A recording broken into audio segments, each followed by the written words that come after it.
Layn, HyreCar quick tips. You guys might have not considered this. I'm also a Turo host and I'm also a HyreCar owner. I was actually on the HyreCar owner platform before the Turo platform, but on both because I want to diversify my vehicle inventory and vehicle portfolio.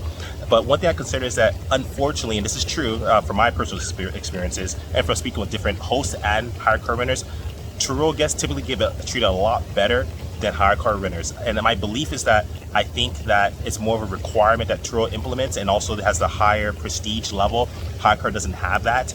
And so what happens is people get treated better, especially since they typically spend more and they usually rent out more expensive cars than what's on the HyreCar platform. HyreCar, so a lot of HyreCar renters aren't treated the best. Not that they're mistreated, but they're not treated the best. They're not really welcomed because maybe they pay lower amounts.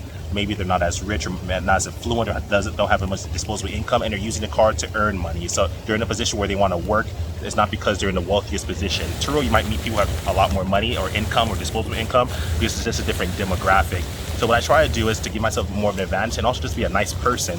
I try to treat everyone nice. Turo and HyreCar renters, I try to treat them nice, but especially HyreCar renters. I'll give them gloves and masks. I'll give them hand sanitizer that they can use for themselves, and also that they can use and give if they're picking up Uber and Lyft customers. They give that to them. And I try to ask them if they need some water. Make sure to contact HyreCar, make sure it's okay. Can you give them some cold water maybe? Maybe they need water when you're thirsty. Also, I try to figure out, hey, I'll ask them a question like, hey, do you prefer the car to be hot or cold? Do you want the air conditioning on or off, or it don't matter? That lets them know you care. And if they like it, if they want, say they're hot outside, they need air conditioning on, you turn the air conditioning on for them so they get in the car to get into a cool car. If they're cold outside, you turn the heat on for them so they feel comfortable and they get into a warm car if they're cold outside. That's just how you treat them. I try to do my best to treat them right. I even ask them as much, what type of music do you like?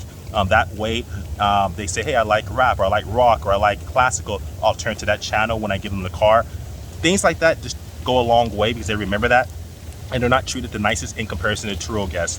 And I treat Turo guests just as well, but I also bring that same character over to HyreCar renters and they love it. And that's how I get long-term rentals. One of my rentals has been out for 1 year, 7 months, and that's the longest rental I've had so far. And I have multiple cars on the HyreCar platform, and I have nothing but long-term rentals, which is great. That's one of the main reasons I love HyreCar, because it is perpetuated. The whole long-term rentals is definitely perpetuated.